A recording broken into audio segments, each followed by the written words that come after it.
토론.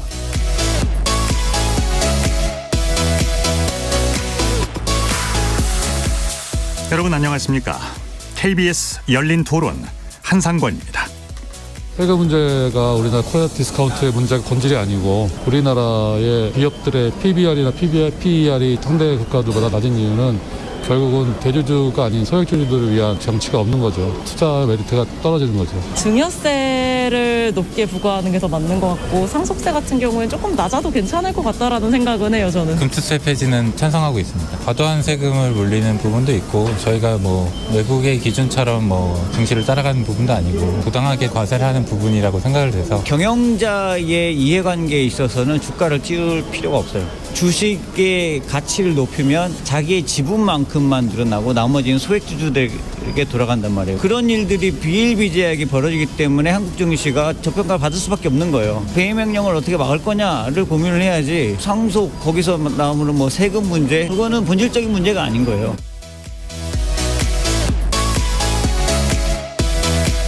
거리에서 만난 시민 여러분들의 목소리였습니다. 어떻게 들으셨습니까? 우리 주식시장의 해묵은 문제였던 기업 주가 저평가 현상, 코리아 디스카운트가 다시 공론의 장에 등장했습니다. 최근 금융 관련 민생 토론회에 참석한 인기 경제 유튜버죠. 슈카월드. 이분이 우리나라 기업들이 종종 소액주주의 이익에 반하는 결정을 내리는 사례들을 지적하면서 코리아 디스카운트 문제를 제기했습니다. 여기에 대해서 윤석열 대통령은 상속세 인하와 금투세 폐지 같은 세제 개혁 카드를 꺼내들었습니다. 우리나라 기업들의 주식 저평가 문제는 어제 오늘의 일은 아닙니다.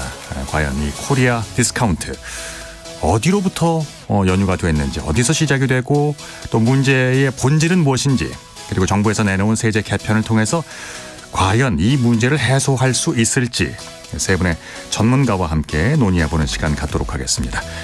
KBS 열린 토론 지금부터 시작합니다. 살아있습니다. 토론이 살아있습니다. 살아있는 토론, KBS 열린 토론. 토론은 라디오가 진짜입니다. 진짜 토론, KBS 열린 토론. 네, 방금 재난 통보가 들어와 있습니다. 방금 7시를 통해서 7시를 기해서 울릉도 독도 지역에 강풍 경보가 발효됐습니다. 유리창 근처, 남무나 전신주 주변 그리고 바닷가 주변은 상당히 위험할 수 있습니다. 때문에 안전한 곳으로 대피하시는 게 좋겠습니다. 자, 오늘 토론 함께 해주실 세 분의 전문가 소개해드리겠습니다. 김우철 서울시립대 세무학과 교수 나오셨습니다. 안녕하십니까? 안녕하세요. 네.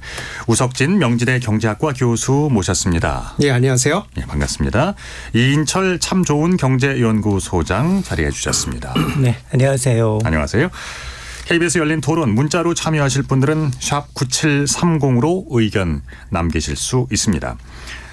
정보 이용료가 붙습니다. 단문이 50원, 장문은 100원입니다. KBS 1라디오의 모든 프로그램 유튜브에서도 함께 하실 수 있습니다. 참 오래된 것 같습니다. 이른바 코리아 디스카운트 문제. 최근에 다시 뜨거운 주제가 됐습니다. 경제 유튜버 슈카가 쏘아 올린 코리아 디스카운트 문제. 자, 세 분의 진단은 어떠신지요? 먼저 김 교수님부터 한 말씀해 주실까요? 이번에 대통령께서 그 민생경제 간담회 하시면서 예. 여러 이제 의견들이 나왔는데 그중에 슈카월드라는 분이 코리아 디스카운트를 꼭 해결해야 된다고 얘기하면서 사회적으로 이슈가 됐습니다. 단적으로 얘기해서 코리아 디스카운트란 현재 한국의 자상을 압축한 것 아닐까 이렇게 생각을 합니다. 우리가 발전해온 어떤 배경, 기반, 또 많이 갖고 있는 문제들, 또 이걸 어떻게 해결해야만 하는지 이런 많은 과제를 안고 있는 그런 단편이 아니었을까 이렇게 생각합니다. 예. 이인철 소장님은 어떠십니까? 그러니까 이제 제가 이제 기자 시절 이 삼성전자가 이제 코리아라는 이제 이 딱지를 떼고 미국 기업이었다면 어떻게 평가를 받을까를 논의를 하거든요. 예. 아마 그 시가총액 면에서 지금 전 세계 글로벌 IT 기업 가운데 한 20위권 정도 내외예요. 뭐 애플이 압도적인 1위고요. 애플의 시가총액이 거의 한 4,000조가 가깝고요. 삼성은 지금 우선주 제외하면 한 450조 정도예요. 그러니까 8배 내지 9배 정도 애플과 좀 덩치 차이가 나고 아시아에서도 사실은 삼성전자가 1위가 아닙니다. 대만의 TSMC가 1위거든요. 여기 한 780조 원의 덩치가 좀 커져서 삼성전자 1.5배, 2배 가까이 몸집이 불어났어요. 거기 지금 상장이 이제 이중으로 돼 있나요? 맞습니다. 대만에도 돼 있고 뉴욕 증시에도 돼 있습니다. 그런데 물론 이제 본질적인 것도 있고 이제 주변 환경적인 것도 있어요. 그러니까 과거서부터 우리나라의 고질적인 뭐 문제들 예를 든다면 한국 증시 저평가 요인을 꼽으라면 배당이 너무 인색하다. 그다음에 대주주들의 지배 구조가 굉장히 좀 복잡하다. 네. 이제 꼬리에 꼬리를 묻는 이제 이 지배 구조부터 시작을 해서 여기다가 이제 정부 정책의 변동성도 굉장히 좀 심해요. 정권이 바뀔 때마다 조세 정책이 조변석해하기 때문에 외국인 투자자 입장에서는 어떻게 대응해야 될지 모를 정도로 이제 굉장히 좀 변동성을 키우는 꼴이어서 그런 이제 주변 여건도 있지만 펀더멘털은 뭐냐. 과거에 비해서 삼성이 지금 미래에도 계속 뭐 아시아에서 굴제 1위일까? 반도체도 그렇고요.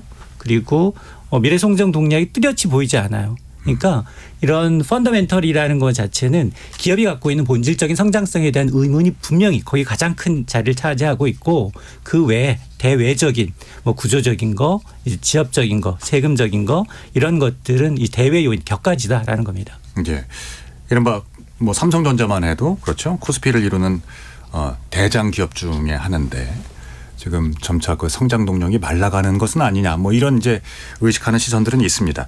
자, 여기에 대해서 우석진 교수님 어떠십니까? 우리 뭐 이인철 소장님 너무 좋은 말씀 해주셨는데, 그러니까 재무적 성과는 뭐 비슷한데 우리가 이제 주가로 따져 보면은 우리나라 기업들이 주가 평가가 좀 낮다. 이제 이게 코리아 디스카운트의 현상적인 것이고, 그 원인에 대해서는 뭐 많은 것들이 수백만 가지의 이유가 있을 수가 있지만은 뭐 가장 대표적인 거는 지정학적 위치죠. 예, 우리가 한반도에 위치해 있기 때문에 항상 뭐 광대국도 사이에 껴가지고 그리고 북한하고 우리가 대치 국면이기 때문에 그 위험이 가장 크고 그래서 그 위험이 점점 커지면은 삼성뿐만 아니라 우리 한국에 있는 기업 대부분은 다 디스카운트를 이제 받게 되는 거죠. 그게 제일 크고 그 다음에 나오는 이유들이 아까 말씀해 주신 이제 기업들의 수익성과 성장성, 펀더멘털이 좋으냐 이제 이게 나올 거고 그 다음에 이제 나올 수 있는 게 이제 기업의 지배 구조가 될 것 같아요. 그래서 아까 말씀드린 뭐 배당이니 뭐 이런 것들도 대부분 다 이제 그 지배 구조에서 이제 파생되는 그런 문제들이거든요. 그래서 일반 주주 입장에서 봤을 때 그리고 외국 투자자 입장에서 봤을 때 우리가 투자한 거에서 정당한 보상을 받지 못할 가능성이 있다. 이렇게 판단하기 때문에 주식을 사더라도 좀 싸게 사야 되고 예, 그렇기 때문에 디스카운트가 이제 발생하고 그래서 그런 것들이 전반적으로 통틀어서 우리가 이제 코리아 디스카운트다 이렇게 부르고 있는 것으로 알고 있습니다. 네, 그러니까 주식 투자라고 하는 것이 이제 많은 부분에서 우리 같은 그 서민들의 부의 어떤 사다리 같은 역할을 한다고 하는데 그래서 지수에 투자하라고도 가장 안정적인 투자는 지수에 투자하라. 뭐 이런 이제 조언을 듣습니다. 근데 성장성에서 보면은 확실히 이제 우리의 증시는 뭔가 그 박스권에 갇혀 있는 듯한 느낌인데요. 그 얼마 전에 2023년도 9월 기준으로 나온 조사 결과였습니다. 2008년 9월에 글로벌 금융위기 이후 15년 동안 우리나라 코스피가 82.6%가 올랐다 이렇게 되어 있습니다. 그런데 같은 기간에 미국의 나스닥은 533% 올랐네요. 일본의 니케이 평균 주가는 181% 넘게 올랐고요. 대만은 174%가 올랐습니다. 이것도 이제 하나의 그 단면이겠죠.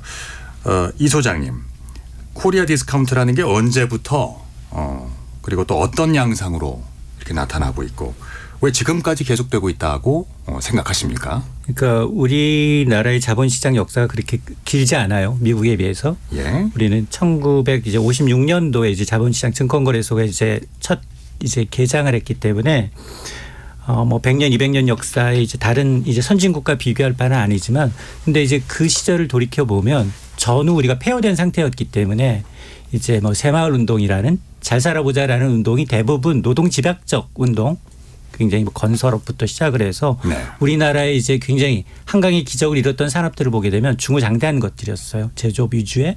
그 당시에는 그렇게 하기 위해서는 대기업을 키워야지 낙수 효과를 기대할 수 있던 시기였기 때문에 네. 대기업 위주의 조세 정책이 다 이제 쏠림 현상이 나타났죠. 그러면서 이제 경제 성장의 과정에서 빈익빈 부익부가 나타나고 점차 환경이 제조업 위주에서 조금 탈바꿈해가는 뭐 성장 산업이 이제 옛날에 이제 제조업의 패러다임이 건설, 화학, 조선, 자동차, 뭐 반도체, 소비재였다면 이 가운데 이제 사실 많이 바뀌었느냐? 바뀐 게 많지는 않아요.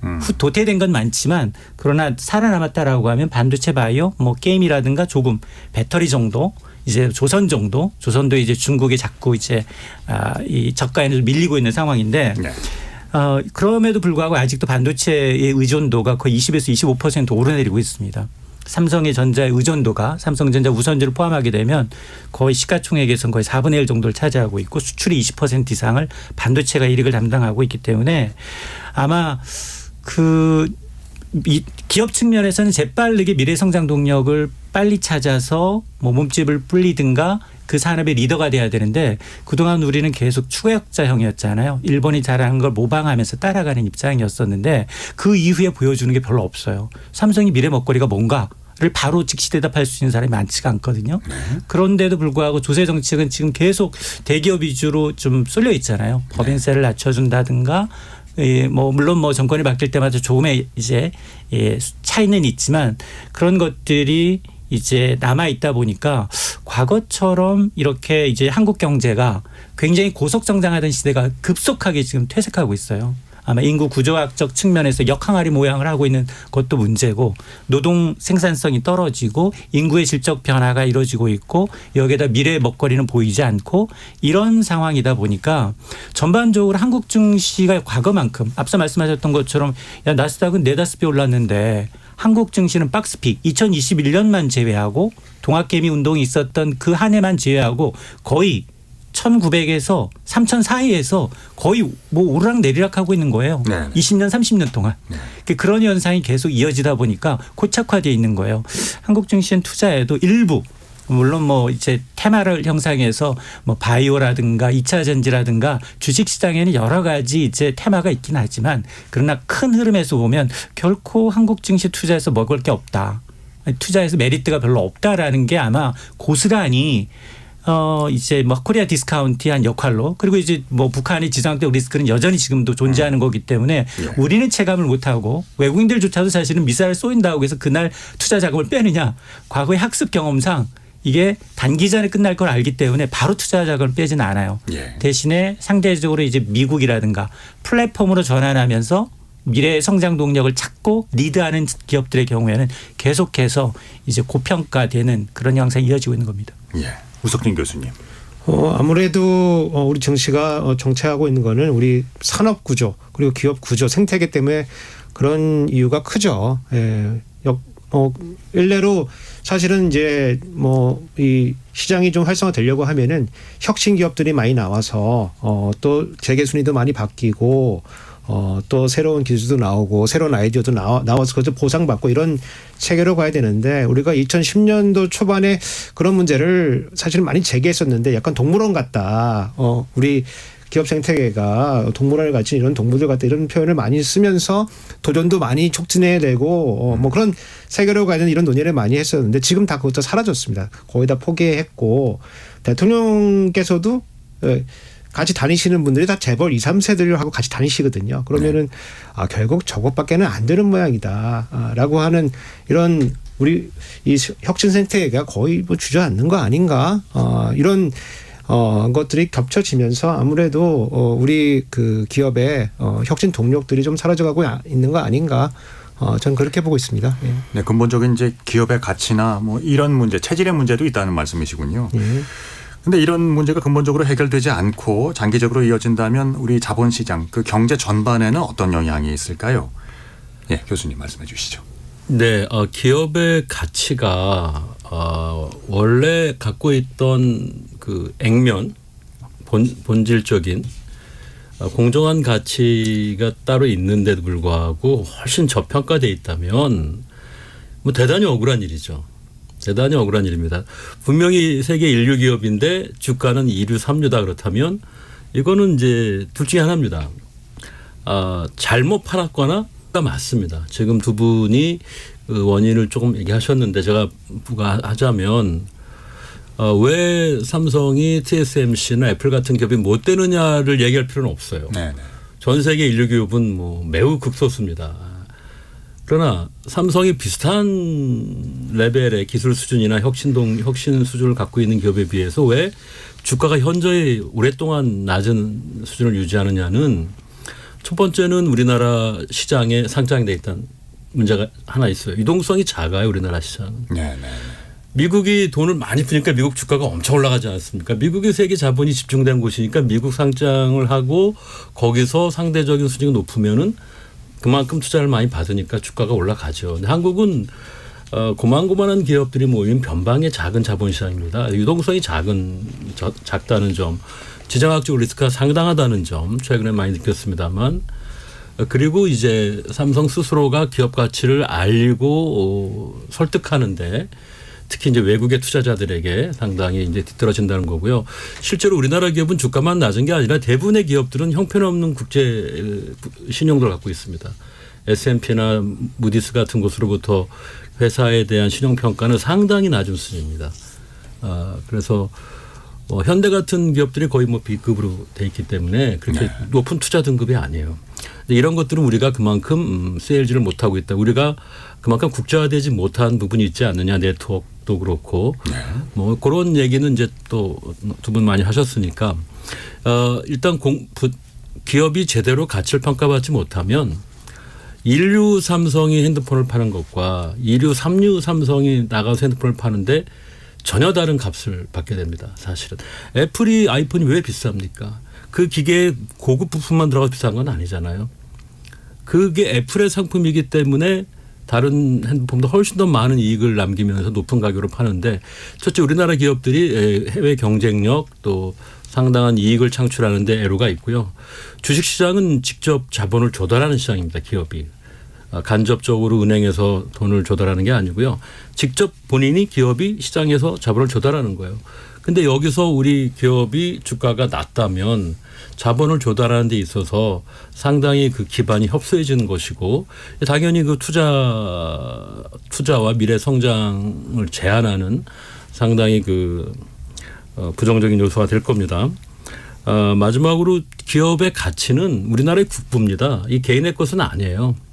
우리나라 국민들이 뭐 주식을 소유하거나 국민연금이 소유하거나 다 그런 것처럼 우리의 국부거든요. 우리 국민들이 같이 일궈낸 자산인데 이게 헐값으로 외국인이 사가지고 간다면 이거 국부의 유출인 거죠. 그런 면에서 매우 부정적인 것들이다. 빨리 이것들은 우리가 개선시키지 않으면 안 된다 이렇게 생각합니다. 근데 이제 우리가 그 아시아의 금융중심 허브라고 꼽는 뭐 홍콩이나 뭐 그 이제 전성기가 지나갔나요? 싱가포르 같은 곳에서 우리가 배울 것은 없다고 생각하세요? 예, 소장님. 이게 지금 우리가 착각하고 있는 게 우리의 경제 규모가 세계 10위권이고 수출은 뭐 7, 8위까지 할 수 있는 무역 규모라고 생각하지만 자본시장만큼은 우리는 이제 신흥국이에요. 신흥국으로 편입이 돼 있습니다. 네. 이제 대규모 이제 자산을 운영하는 글로벌 자산 운용사들이 포트폴리오를 볼 때 이제 FTSE의 어느 선진 지수에 편입이 돼 있는지 모건스테인의 인터널 캐피탈 MSCI 지수에 선진 지수에 편입이 돼 있는지 봐요. 근데 우리는 FTSE 선진 지수에는 포함이 돼 있지만 MSCI 선진 지수 이게 더 크거든요.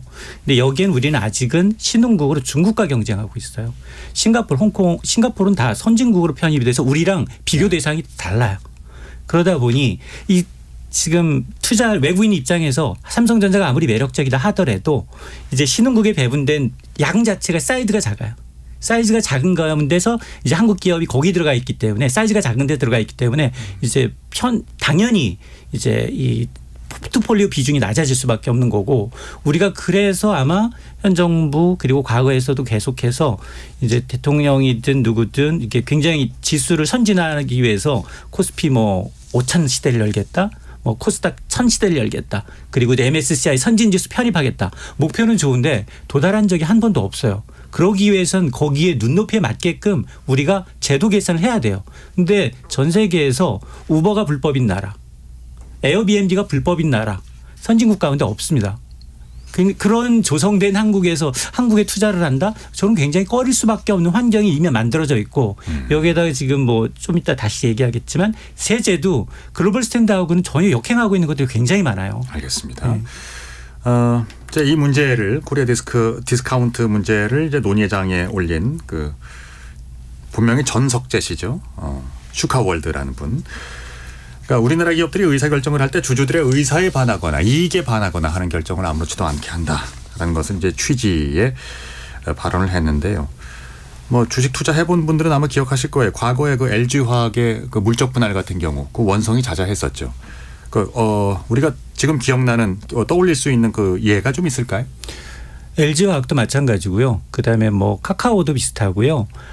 이런 물적 분할이 뭐 불법이 아니기 때문에 이제 이 자본시장법상 불법이 아니기 때문에 뭐 1년에 뭐 수십 개씩 이루어지고 있어요. 네. 그리고 이제 사실은 이게 뭐 삼성전자가 이제 여러 가지 사업 부분이 있을 수 있지 않습니까? 예. 뭐 LG화학도 마찬가지로 알짜인 배터리 사업을 빼냄으로 해서 이제 모자 동시에 상장함으로 해서 이제 배터리 사업의 상장성을 보고 이제 LG화학에 투자한 개인 주주들은 신주도 못 받고 그리고 이제 모 회사에 투자했는데 주가는 떨어지고 그래서 이제 논란이 됐었고 그 결과 이 새로운 신사업을 떠하는 그걸 100% 주주를 갖고 있는 대주주들이 오히려 이득을 보는 이런 양상이 나타났는데 이건 사실은 미국이나 다른 데서도 불법은 아니에요. 그러나 개인 주주들이 가만히 있지 않습니다. 네네. 소액 주주로 바로 집단 소송에 들어가게 되면 패소할 가능성이 높기 때문에 안 합니다.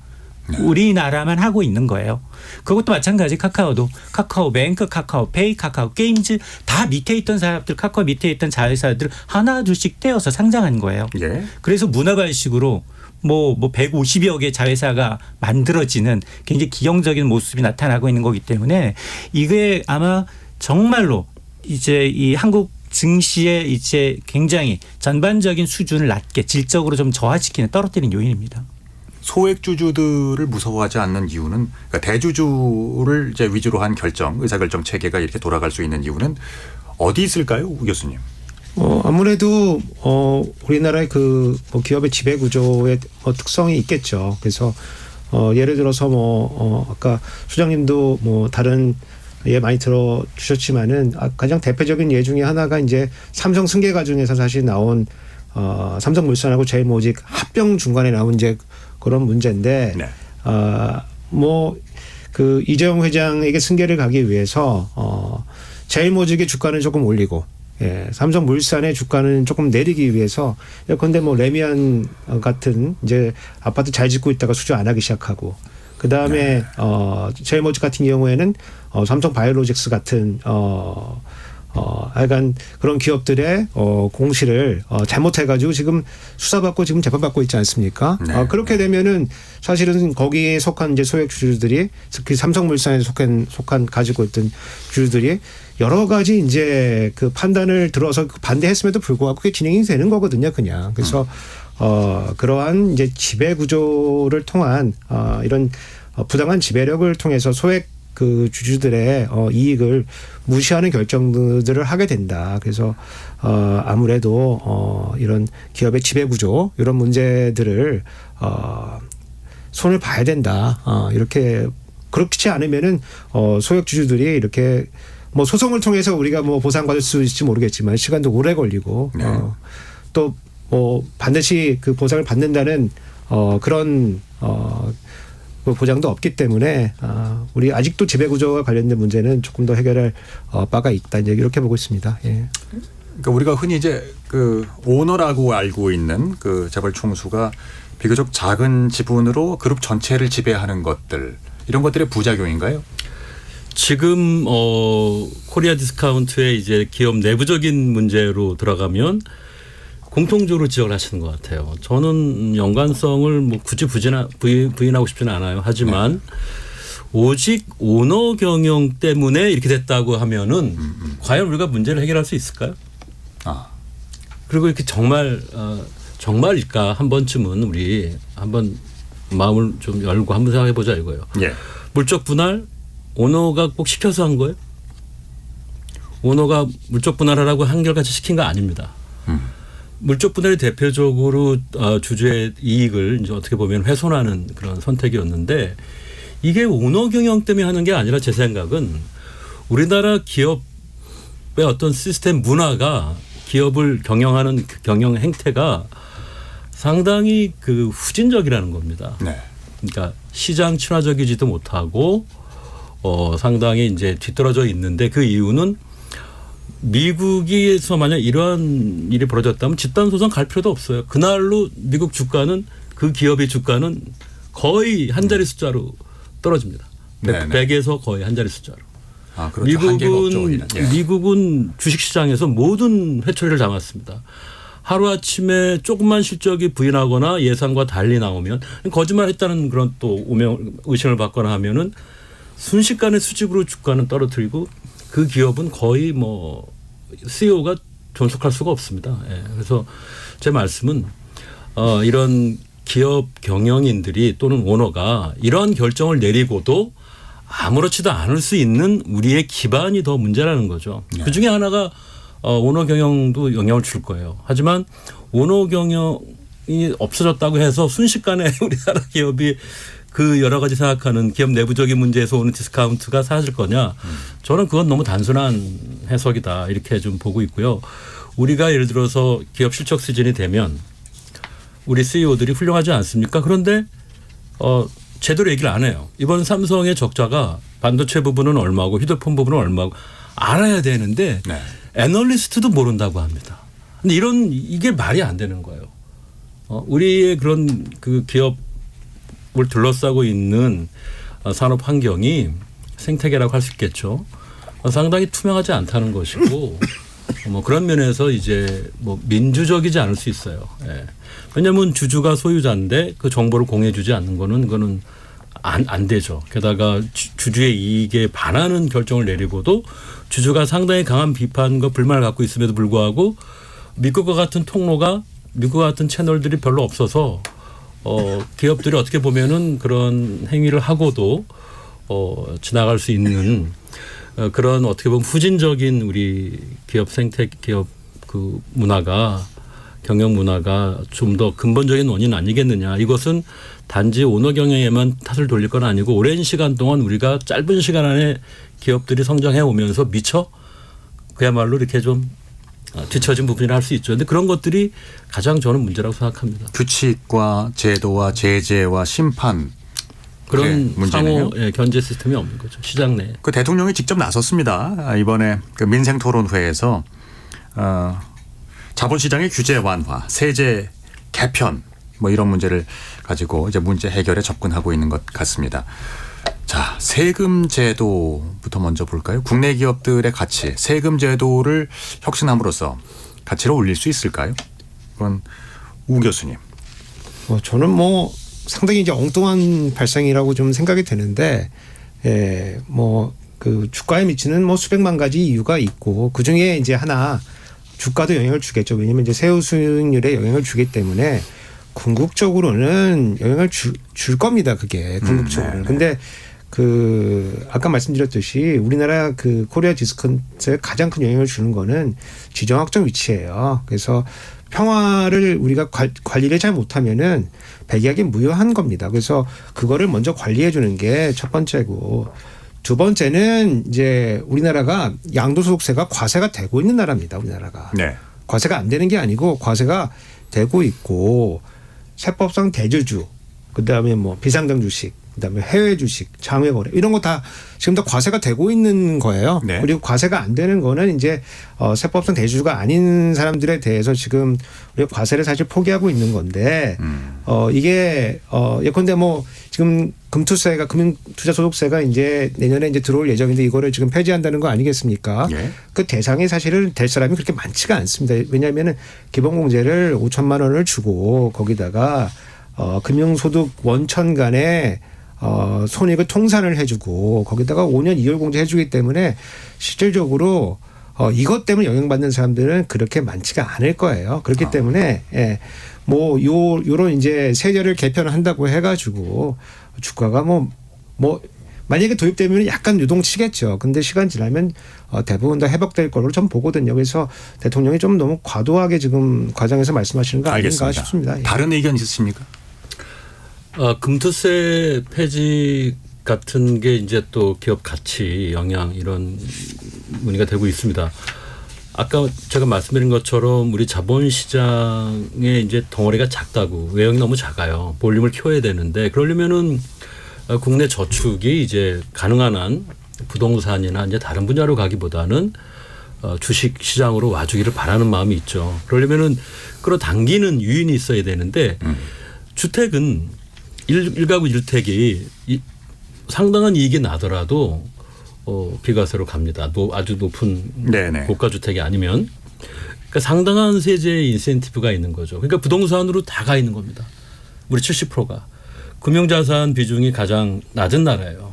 그러니까 주시장 사이즈가 작은 거고 주식 사이즈가 작으니까 주가는 당연히 저평가되는 이런 악순환이 있거든요. 그러니까 유인이 될 것이다라는 말씀이시네요. 가능하면 그런 부동산 투자로 가는 돈들을 가지고 오려면 조금 일시적일지는 몰라도 한시적으로라도 그런 세제 유인을 주는 거는 어쩔 수 없겠다 이렇게 생각하고 있습니다. 네, 소장님 줄 수 있다고 봅니다.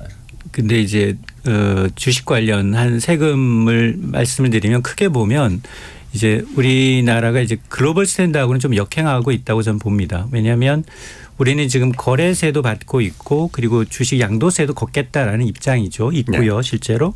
그러니까 이제 이중과세 논란을 차지해 두고라도 거래세라는 건 아니 내가 삼성전자 올해 투자해서 마이너스 났는데 매도할 때 매도 금액의 0.18% 올해는 거래세요? 예. 내년엔 0.15% 내야 됩니다. 네네.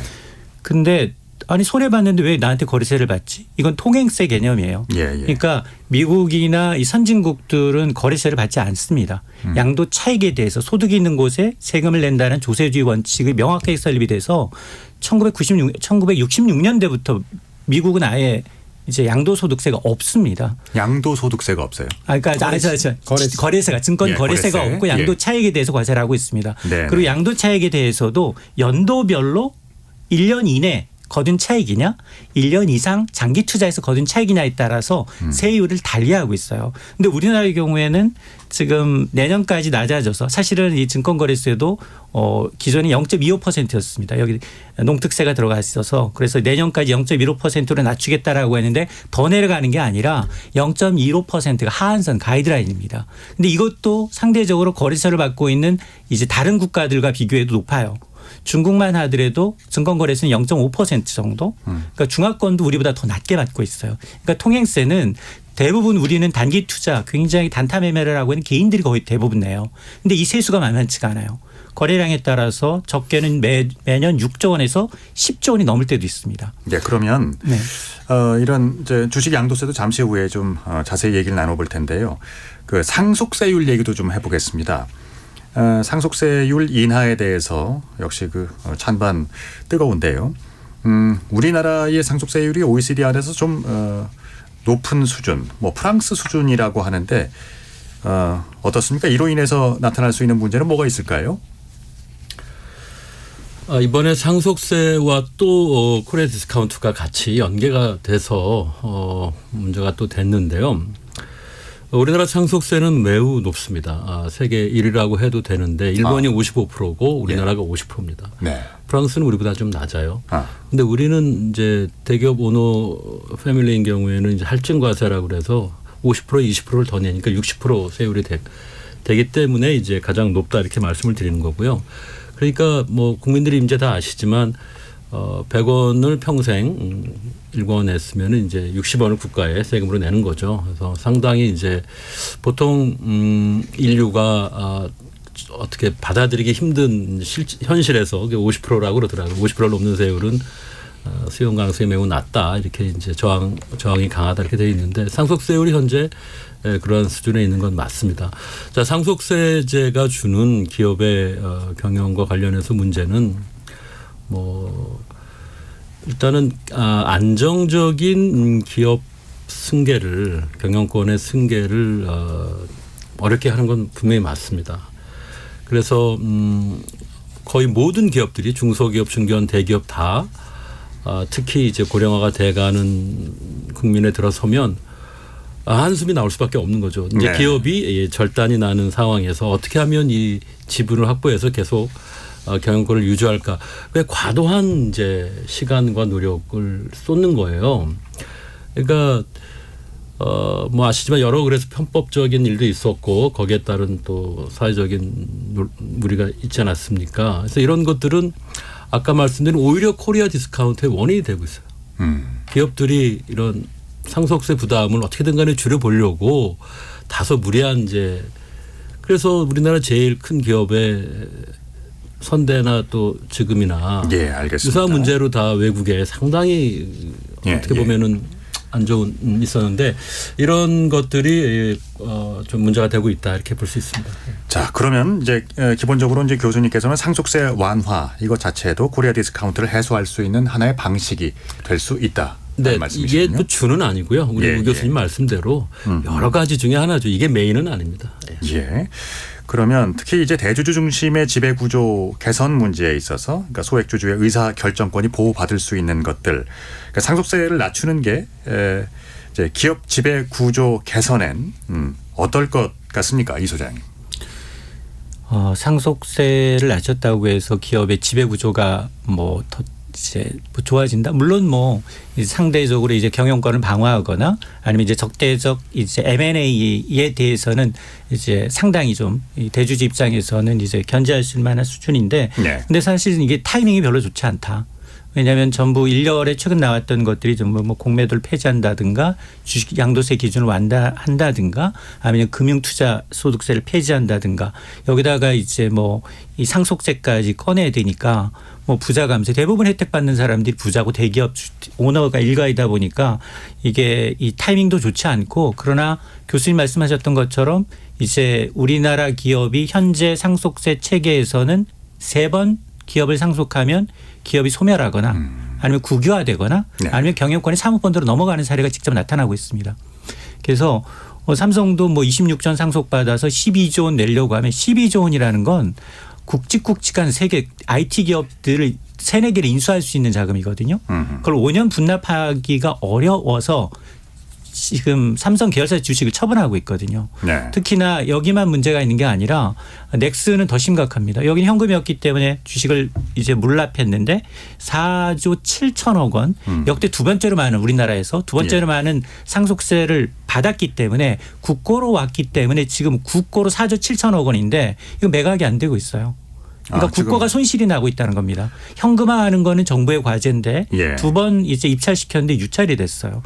자, 그러다 보니 이게 지금 뭔가 잘못되고 있구나. 예. 1999년 상속세법 바뀐 이후에 30억 원 초과하게 되면 50%로 이제 상속세율이 정해진 이후 물가는 거의 2배 올랐고요. 임금 2-3배 올랐음에도 불구하고 이거는 지금 고정돼 있어요. 그러다 보니 아마도 서울의 중위 주택을 갖고 계신 분도 상속세 내야 됩니다.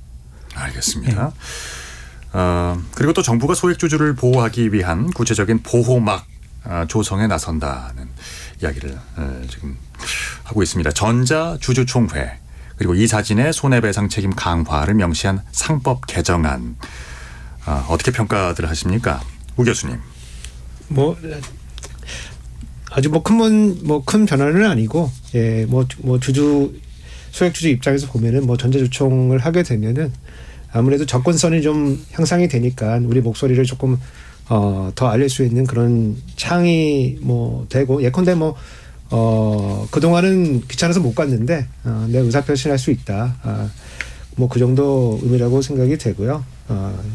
그다음에 뭐 이사진의 뭐 손배 책임 강화 이런 것도 뭐 같이 생각해 볼 수 있는데, 예, 결국에는 법정에서 얼마큼 책임을 물을 수 있을 것인지 그 논의를 다시 해야 되기 때문에 뭐 이러한 변화는 뭐 긍정적인 변화지만은 사실은 뭐 크게 뭐 영향 줄 건 아니다, 이제 이렇게 보여지고, 아까 그 상속세 문제로 잠깐 돌아가 보면은 저는 대통령이 이제 그런 말씀하셨다는 거에서 굉장히 깜짝 놀랐습니다, 사실은. 예. 대통령이 국내 대통령이지 기업의 대통령은 아니지 않습니까? 네. 기업의 목소리를 너무 강하게 이렇게 말씀해 주시면은 저는 국민 통합에 아주 맞지 않다는 생각이 좀 들고요. 그리고 지금 이게 지금 상속세가 높아가지고 기업의 주가를 내린다는 그런 얘기 아니겠습니까? 네. 그런 얘기는 진짜 그 배임 행위나 아니면 시세 조정 행위를 한다는 얘기인데 대통령이 그걸 정당화시켜주고 있기 때문에 상당히 좀 곤란한 얘기다 그렇게 보여지고 그리고 예컨대 뭐 기업이 뭐 1조 원을 그러니까 그 상속받는 재벌이 1조 원의 세금을 내야 돼 가지고 이거를 5천억으로 깎아준다. 네. 그러면 주가를 정상화시킨다는 그 논리 아니겠습니까? 재벌이 왜 그 정상화시키겠습니까? 5천억도 세금 내야 되는데 역시 수단이 있다면 내릴 겁니다. 그래서 대통령님께서 좀 생각을 다시 한번 해보셔야 되지 않나 그렇게 생각합니다. 예. 네, 김 교수님. 주주 권익을 보호할 만한 제도적인 장치들을 다른 나라에 있는 것 없는 것 다 포함해서 적극적으로 도입하는 건 바람직하다고 생각합니다. 현재 상황에서는 상법에 특별한 규정이 없기 때문에 보호 장치가 없기 때문에 가처분 신청이나 뭐 집행 정지 본안 소송 뭐 이런 걸로 이제 주주들이 아주 소극적으로밖에 문제제기할 수가 없거든요. 그래서 전자투표제도 저는 뭐 전자주청 괜찮고 그런 것들이 이제 목소리를 키울 수 있는 부분이 있으니까 집단 소송 부분도 좀 생각해볼 필요도 있을 것이고 저는 뭐 제도적인 뭐 이걸 영원히 그런 거에만 의존하는 건 저는 원하지는 않습니다만 어떤 징검다리로서 왜냐하면 주주가 무서워야 되거든요. 그래서 의식을 해야 하고 필요하다고 생각합니다. 네. 방금 김 교수님께서 말씀하신 부분 중에 그러니까 소액주주가 스스로의 권리를 지킬 수 있는 방안 이거 참 중요한 부분인 것 같고요. 그러니까 대주주들이 소액주주의 이익에 반하는 의사결정을 원천적으로 하지 못하도록 막을 수 있는 바람직한 방법 좀 간단하게 좀 들어볼까요? 지금도 사실은 소액주주 운동이 있어요. 이렇게 대주주들의 사실은 이 견제할 수 있는 게 이사회거든요. 이사회에서 이제 결정이 내려지는데 근데 그 이사회가 다시 또 대주주들의 이제 거수기로 전략을 해서 모든 안건이 거의 일사천리로 반대가 거의 없다는 겁니다. 네. 그럼에도 불구하고 지금 소액주주의 경우에는 이제 십시일반으로 같은 목적에 특히나 이처럼 이제 뭐 물적 분할을 통해서 이 소액주주들의 이익을 침해하는 행위라든가 아니면 여러 가지 이제 이 오너 리스크를 좀 차단하기 위해서 노력을 하고 있는데 아직까지는 이제 활성화되지는 않고 있어요. 그러다 보니 우리나라에서 가장 큰 대주주라고 하면 국민연금이거든요. 천조 원의 자산을 갖고 있는 국민연금이 대부분의 대기업의 대주주여서 뭐 스튜어드십 코드를 통해서 적극적인 의사개진을 하고 있음에도 불구하고 이것도 정권의 부침에 따라서 이제 이사장이 누구냐에 따라서 이제 특정 기업에 대해서 굉장히 공격하는 것에 대해서는 굉장히 좋지 않은 시각도 있기 때문에 아마 앞서서 이제 뭐 소액주주의 주주청에 부터 시작을 해서 아니면 이제 이사진의 이제 손해배상 책임을 강화하는 것들 상법 개정 사항이에요. 개정되면 하나둘씩 좀 더 개선은 될 겁니다. 그럼에도 불구하고 과연 이 대주주를 견제할 수 있을 만한 오너 일가를 견제할 수 있을 만한 어떤 지금 견제할 만한 제도적 받침이 되지 않는다면 크게 개선되기는 좀 어렵지 않나라는 생각을 합니다. 네.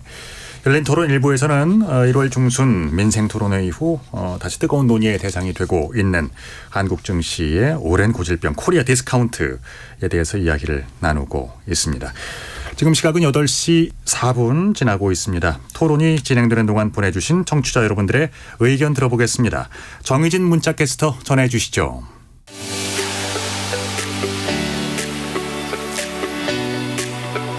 네, 지금까지 청취자 여러분이 보내주신 문자들 소개합니다. 지금은 운동 중님. 코리아 디스카운트 원인은 지정학적 위치도 있지만 소액주주를 외면하는 우리나라 경영 현실도 있는 것 같아요. 소액주주의 의견을 반영하고 보호할 수 있는 정책이 현실화되어야 합니다 해주셨고요. 5846님. 세계적 경제성장을 이룬 나라치고는 주식시장에서 평가가 박한 것은 사실입니다. 코리아 디스카운트는 해외에서도 우리나라 기업의 투자를 꺼리게 만드는 게 문제 아니겠습니까? 자본시장에서의 문제보다는 기업 문화나 경영 철학들이 선진화되지 않은 건 아닌지 돌아봐야 합니다. 칼칼한 버섯칼국수님. 코리아 디스카운트 해결해야죠. 다만 촘촘하고 현실적인 해법이 필요합니다. 대기업 지배구조 개선, 글로벌 시장에서의 경쟁력 확보, 아직 갈 길이 멀어 보입니다. 정부와 정치권은 눈앞에 보이는 총선용 공약이 아닌 근본적인 혁신 방향을 고민해야 합니다. 0111님.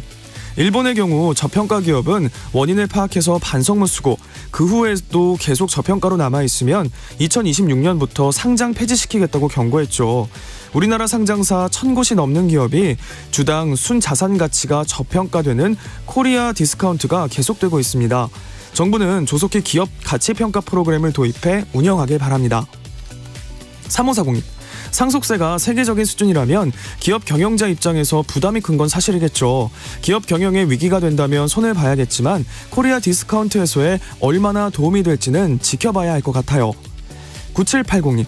상속세를 깎아준다면 기업의 고착화된 승계 문화를 개선할 수 있을까요? 과연 상속세 인하가 코리아 디스카운트 해소와 어떻게 연결이 되는지 정확한 조사와 평가가 필요할 것 같습니다. 라고 보내주셨네요. 네, KBS 열린 토론. 이 시간은 영상으로도 생중계하고 있습니다. 유튜브에 들어가셔서 KBS 1라디오 또는 KBS 열린 토론을 검색하시면 지금 바로 토론하는 모습 보실 수 있습니다. 방송을 듣고 계신 여러분이 시민 논객입니다. 계속해서 청취자 여러분들의 날카로운 시선과 의견 보내주세요.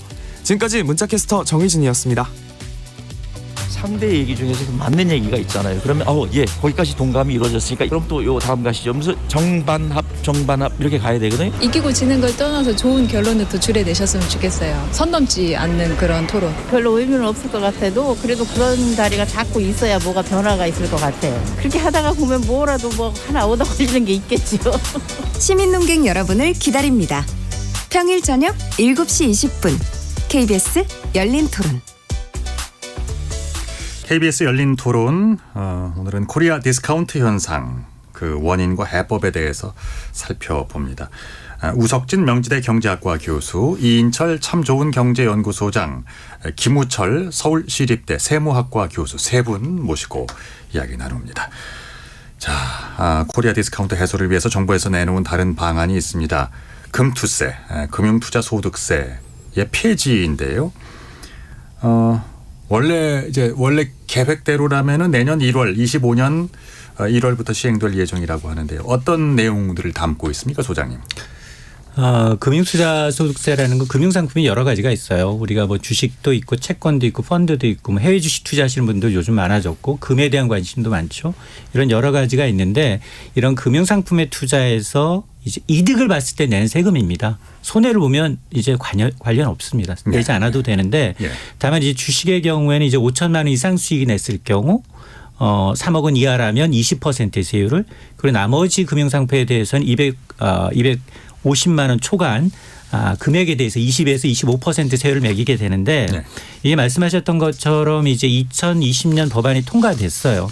그런데 그래서 이제 2023년 시행 예정이었습니다만 여야가 당시 합의를 했거든요. 2년 전도 연장을 해서 내년 2025년 시행될 예정이었는데 윤 대통령이 아마 올해 초 이제 한국거래소 방문했죠. 개장식에 방문하고 또 2주 만에 또 2번 방문해서 금투세 시행 유예가 아니라, 여야가 합의했던 건 유예였는데 유예가 아니라 아예 폐기하겠다라고 이제 선언을 하면서 지금 이제 논란이 있는 겁니다. 예. 최상목 경제부총리가 이런 말을 했습니다. 금투세 폐지는 1,400만 주식 투자자, 펀드까지 합치면 2천만의 투자자를 위한 혜택이다.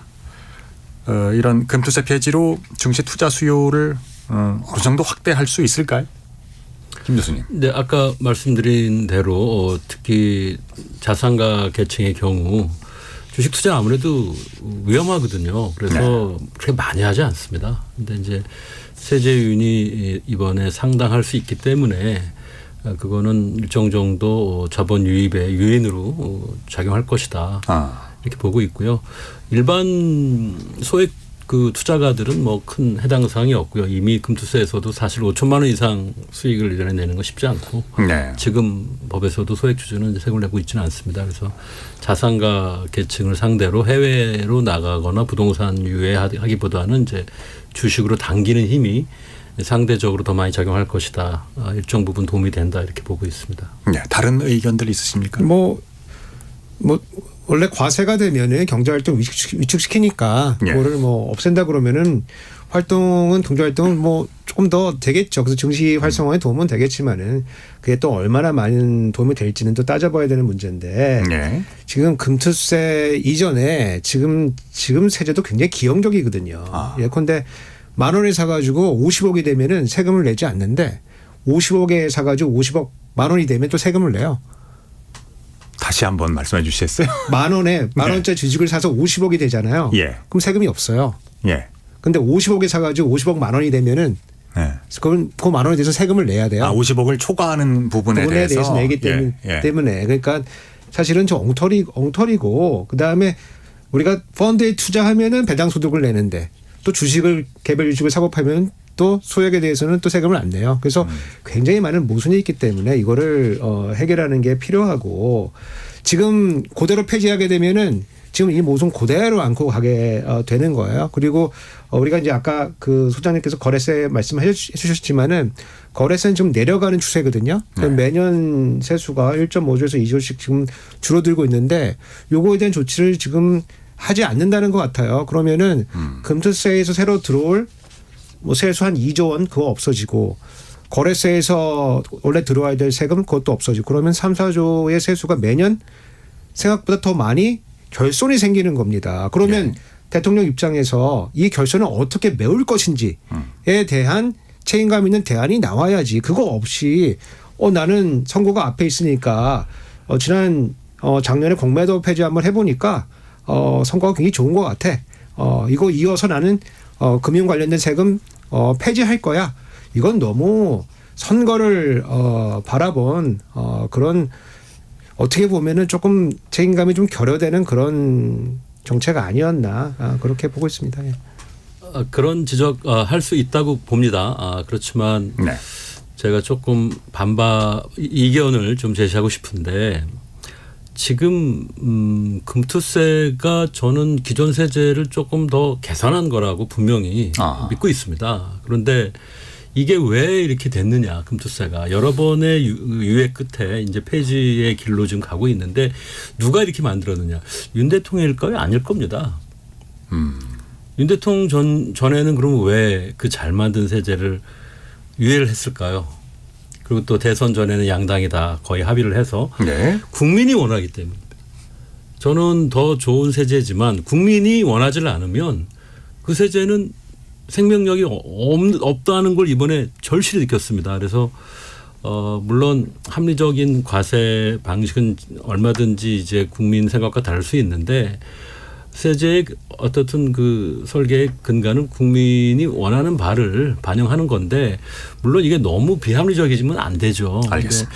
국민들은 다소 불합리한 점이 있더라도 현 상황에서 세금을 경감해 주는 방안, 그러니까 새로운 금투세는 이제 거부하는 게 몇 년에 걸쳐서 지금 나왔기 때문에 저는 많이 안타깝습니다만 일단 국민 뜻을 쫓는 것 아닌가. 이 법안은 문 대통령도 유예를 했고 뭐 이제 폐지되고 이런 건데 이 정권에 관계가 없는 것 같아요.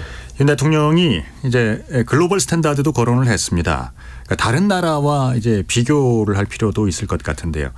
이런 주식 투자 소득에 대한 세금 우리나라가 과도한 편입니까, 소장님? 그러니까 앞서 제가 이제 우리나라는 거래세도 받고 그리고 양도 차익에 대해서도 세금을 냅니다라고 이제 말씀을 드렸는데 이중과세하는 데는 많지 않습니다. 선진국은 대부분 자본 이득에 대해서 양도소득세를 걷고 있는 게 맞고요. 거래세 자체도 세율이 좀 높습니다. 순차적으로 낮아진다 하더라도 내년에 0.15% 증권거래세가 낮아진다 하더라도 이것도 높고요. 또 하나는 뭐냐. 이게 지금 금융투자소득세 폐지로 약 15만 명 정도가 혜택을 받아요. 이분들이 한 개인 투자자가 1,400만 명이라면 1% 남짓인데 세수는 한 1.5조 정도. 그리고 그 전에 이제 주식 양도세 기준 이제 상향했잖아요. 대주주 기준 10억에서 50억 원으로 상향 조정하면서 여기도 한 2조 원 정도 이제 이 세수가 덜 거치게 되고 또 이 증권거래소가 오히려 부피가 더 커요. 증권거래소가 앞서 제가 말씀을 드렸습니다만 이거는 이제 개인 투자자들이 얼마나 활발하게 주식 거래를 했느냐에 따라지만 매년 6조 원에서 12조 원 가까이 거치는 굉장히 세수의 중요한 부분을 차지하고 있기 때문에 이것도 낮추고 또 금융투자소득세는 없애고 이러면 세수 결손을 감당할 수가 없다. 왜냐하면 지금 지난해만 하더라도 지금 세수 결손 한 60조 원 가까이 펑크가 나는 상황이고 올해도 아마 지금 한 40조 원 가까이 지금 세수가 덜 거칠 것으로 예상이 되고 있는데 문제는 이게 앞에서 나온 모든 것들이 뭐 주식 양도세 기준 완화라든가 금투세 폐지라든가 이런 것들이 대부분 이제 법을 개정해야 돼. 자본시장법이나 소득세법을 개정해야 되는 사안들인데 이게 만에 하나 정권 이제 총선이 끝나고 총선이 끝난 이후에 이게 여야 합의가 안 된다, 이 불발로 끝난다라고 하면 네네. 개인 투자자들한테는 희망 고문인 거예요. 그렇죠. 과거에 똑같은 사례가 있었습니다. 왜냐하면 지금 이 분양가 상한제 아파트 적용한 아파트에 대해서는 실거주 2년에서 5년 거주하는 거 없애주겠다라고 얘기했는데 이게 지금 2년째 여야 합의가 안 되고 있는 상황이거든요. 자, 그런 것들로 인해서 오히려 되면 내가 계속해서 이제 다수당이 되면 해줄 거지만 다수당이 못 되면 이거는 그냥 선택에 맡기겠다라는 이제 뉘앙스로 들리기 때문에 책임을 주고받는 거죠. 맞습니다. 그런 굉장히 복잡하고 관련 이제 알겠습니다. 민감한 이해관계가 엇갈리고 있기 때문에 조금 더 이제 세법에 대한 이제 감세 정책에 대한 좀 재고가 좀 필요한 상황입니다. 투자자들의 목소리를 한번 들어보죠. 그 금투세 같은 경우 이제 거래세, 투자세, 상속세, 이제 삼중과세로, 그러니까 종국에는 이게 유지되면 큰 손들이 시장을 이탈해서 주식시장 전반에 큰 타격을 줄 수 있다. 자, 이런 그 비판들을 하고 있습니다. 투자자들의 이 목소리에 대해서 좀 평가를 해주시죠. 이게 어떻게 보면은 하나씩 따져보면 되게 이중 삼중 과세 되는 것처럼 보일 수가 있지만은 일단 과표는 서로 다르기 때문에 이거를 중복 과세라고 보기는 좀 어렵고 우리가 이거를 다 통틀어서 그러면 우리는 세금을 얼마큼 내고 있는가라고 보면은 조세 부담률을 보면 우리나라가 20% 초반으로 대부분의 국가들보다 높은 수준은 아닙니다. 무슨 얘기냐면은 그 상속세를 조금 없애거나 낮춘 이런 나라들 보면은 소득세가 굉장히 높아요. 그래서 소득세에서 많이 돈을 내고 있기 때문에 상속세를 낮춰준다고 해도 사람들이 동의를 많이 하는데 아직 우리 국민들은 재벌이나 전문직이나 이런 부분에 대해서 소득 신고를 제대로 하고 있다고 그렇게 동의를 하지 않아요. 예컨대 국세청에서 세무서에 나와가지고 전문직에 대한 세무조사를 하게 되면은 소득 적출률이 한 50% 가까이 됩니다. 그러니까 100만 원을 벌면은 50만 원 신고하고 50만 원을 신고하지 않았다는 얘기거든요. 그렇기 때문에 상속하는 시점에서 뭔가 정산을 좀 해야 된다라고 하는 국민적 합의가 있었던 것이고 아직 그걸 낮춰준다는 그런 합의에는 도달해 있지 않은 그런 상황이에요. 그래서 그런 것들을 고려해 보면은 우리가 상속세나 이런 거를 좀 낮춰가는 이런 것들은 조금 더 국민적 합의의 논의의 과정을 거칠 필요가 있고 아마 스웨덴의 그 케이스를 조금 우리가 참조하면 좀 좋을 것 같습니다. 어떻습니까 그쪽은? 스웨덴은 2004년도 상속세를 없앴어요. 대신 이제 이 기업을 상속하는 재벌들이 여러 가지 사회적 책무 이런 것들을 다 하는 국민적 이제 합의를 받아서 상속세를 없애게 됐거든요. 그런데 아직 우리 재벌 같은 경우에는 그런 국민적 믿음 주지 못하고 있기 때문에 아직 세율을 낮추는 거는 조금 시기상조 아닌가 그렇게 지금 스웨덴의 법인세라든지 소득세 수준은 어떻습니까? 소득세는 굉장히 높죠. 그래서 조세 부담률을 따져 보면은 거의 한 40% 가까이 되는 그런 나라입니다. 알겠습니다. 지금 대통령의 발언에 의한 로드맵을 보면 금투세 도입을 전제로 인하하기로 했던 증권거래세도 기본적으로 이제 인하를 하고 그 위에 금투세도 폐지한다. 좀 이런 거죠. 그러니까 일각에서 비판적인 시각을 좀 보겠습니다. 코리아 디스카운트 해소를 위해서 정부와 대통령이 내놓은 해법들 이런 것들은 이제 세수 부족 아까도 지적을 해주셨는데요. 세수 부족 문제와 함께 부자 감세를 이야기하고 있다는 비판들을 합니다. 상속세를 포함해서 금투세 폐지까지 전반적으로 볼 때 어떻게들 평가하시겠습니까, 김 교수님? 금투세 폐지를 원했던 분들이 누군가를 좀 생각해 보면 그러니까 자산가들이 나 주식 투자할 테니까 세금을 깎아달라 이렇게 얘기한 게 아니고 흔히 개미로 불리는 우리 소액 투자가들이 12월이 되면 주가가 떨어지는데 좀 지긋지긋하다 이런 어떤 이제 반복된 불만에서 나왔고 이분들이 오히려 더 강하게 자산가 계층에 대한 세금 줄이는 걸 이제 원했고요. 본인들도 물론 이제 금투세가 주식 양도차익 과세, 주식 투자 소득에 대한 전면 과세이기 때문에 영향을 이제 받게 되는데 그 부분은 뭐 이미 새로운 제도 하에서 아까 말씀드린 바처럼 5천만 원 이상의 경우에만 이제 세금이 부과되도록 또 바꿨기 때문에 한 번 변형된 거죠. 지난 정권에서도. 근데 이제 그런 건 뭐 크게 타격은 없지 않느냐 이렇게 보고 있습니다. 하지만 결국은 개미든 이제 뭐 고래든 주식 투자를 둘러싸고 생긴 소득에 대해서 세금을 내고 싶지 않아 하는 것이라든가 또는 저 사람은 세금을 안 내게 해줌으로써 저 돈이 주식시장에 있고 내 주식이 올라간다는 이런 이제 다소 이기적인 판단은 우리가 좀 자제를 해야 한다 이렇게 보고 있고요. 세수 부분은 금투세는 아직 시행된 세제는 아니에요. 그러니까는 지금 세제로 계속 가게 되면 그 차이만 봐야 되는데 그 차이는 크지 않을 걸로 봅니다. 우리는 지금 주식에서 오는 양도 차익 그 아까 1.3조 예산정책처에서 1.3조 정도로 봤는데 매년 지금도 이제 걷는 게 있습니다. 예. 주식 투자 소득과 관련해서 그러니까 차익은 생각보다 크지 않을 것이다. 왜냐하면 5천만 원 비과세를 해버렸기 때문에 차익은 크지 않는다고 보고 있고요. 상속세 같은 경우는 이제 영향은 줄 수 있습니다만 더 긍정적인 효과도 있는 부분이 있다. 그런 것들을 심도 있게 토론하자. 아까 얘기한 스웨덴 방식도 저는 상당히 의미가 있다고 생각합니다. 예를 들어서 삼성이 비영리 재단에 모든 주식을 갖다 놓고 이제 세습은 하지만 이제 소유하지 않는다. 발렌베리 모델 말씀하시는 발렌베리 모델 같은 경우. 그러니까 만약에 삼성이 예를 들어 가지고 무슨 이유로 청산이 될 운명이 되면 그건 다 국고로 가는 겁니다. 또는 그 재단이 해체되던가. 그러니까 이거는 완전히 소유권을 사실은 국가에 주는 거예요. 근데 우리의 과거의 비영리 재단 그 공익법인 방식은 2, 3%만 놓는 걸로 했기 때문에 의미가 없었죠. 하지만 발렌베리 가문의 케이스처럼 스웨덴 제도처럼 대부분을 비영리 재단 법인에 놓는다면 개인적인 소유가 아니기 때문에 상당히 의미 있는 방식이 아닐까 그런 생각도 해봅니다. 여러 가지 대안은 있습니다. 네. 소장님 평가해 주시죠. 그러니까 이제 두 개의 세제를 좀 따로 나눠서 보면 상속세는 이제 당장 지금 하니까 이제 부자 감세 논란이 휩쓸 수 있지만 분명히 큰 그림에서 수정할 부분이 있다라고 좀 보고요.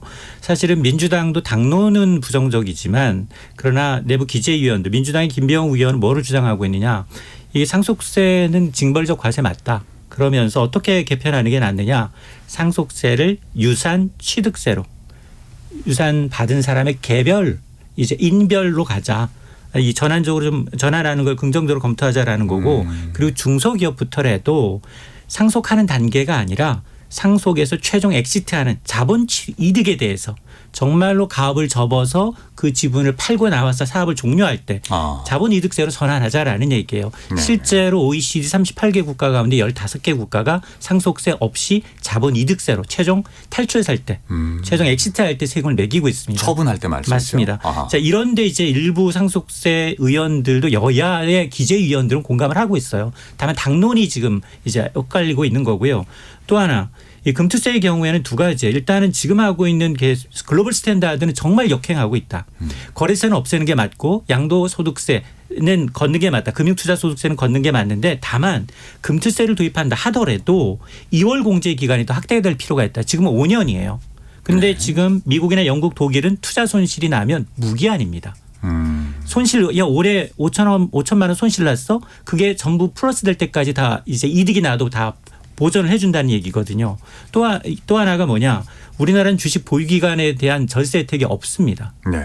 하루 만에 당일날 팔아서 이득을 보는 거하고 2, 3년 이상 이득을 보고 파는 거하고 똑같아요. 세율이. 네. 이러다 보니 우리는 단타만 할 수 있는 배경이 만들어지는 거예요. 근데 선진국 앞서 이제 미국도 말씀드렸습니다만 주식은 1년 이상 투자해서 이득을 받느냐 2년 이상 보유했느냐에 따라 세율이 다릅니다. 이게 왜냐. 이렇게 되면 시중의 유동성을 좀 흡수할 수 있게 되면 이 굉장히 부동산이라든가 다른 이제 이 부작용을 굉장히 차단하는 굉장히 좋은 정책이기 때문에 오히려 장기 투자할 수 있는 문화를 좀 조성할 수 있게끔 세제 혜택 있는 절세 상품을 좀 만들어야 되는 상황입니다. 예. 우 교수님. 저는 하여간 그 금투세 같은 경우에는 우리가 노동소득과 금융으로부터 소득의 형평성 이런 문제에서 출발해서 그 형평성을 좀 조정할 필요가 있다. 예컨대 우리가 1에서 번 1,000만 원에 대해서는 과세가 있는데 금융소득에서 5천만 원 번 거는 과세가 없다. 이거 형평성 국민들이 이해하기 좀 어려울 겁니다. 뭐 그런 측면에서 어렵게 합의를 만들어놨기 때문에 요거는 좀 이어나갈 필요가 있다는 생각이 들고요. 상속세 같은 경우에는 우리가 그 현안과 기업 상속과 관련된 문제는 좀 구분해서 볼 필요가 있다. 예컨대 아까 소장님 말씀해 주셨지만은 지금 뭐 아파트 가격도 많이 오르고 집값도 많이 올랐기 때문에 지금 기조대로 가면은 상속세를 내야 될 국민들이 엄청 늘어나게 됩니다. 그래서 이거는 공제 금액도 조정을 해주고 예컨대 배우자 공제 같은 경우에는 뭐 무한대로 또 확대를 해준다든가 이런 것들이 있고 아까 유산세나 유산취득세로 바꾸는 것들은 그건 세제에서 결정하면 되는 거거든요. 그거는 저는 뭐 큰 문제는 아니라고 생각이 돼요. 기술적인 문제이기 때문에. 그래서 그런 것들은 조정을 해줄 때 대통령이 생각하고 있는 문제는 기업을 어떻게 넘길 것이냐 하는 문제거든요. 사실은.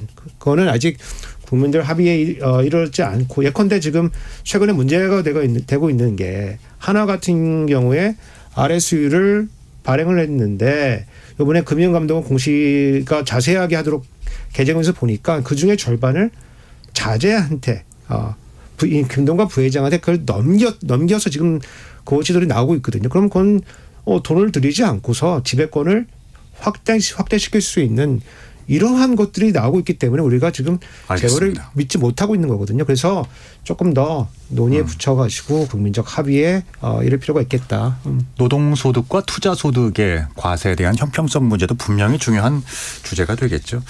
자, 코리아 디스카운트에 대한 우리 세 분의 근본적인 견해나 어떤 해법들 짧게 말씀 들어보도록 하겠습니다. 우 교수님부터 30초 드리겠습니다.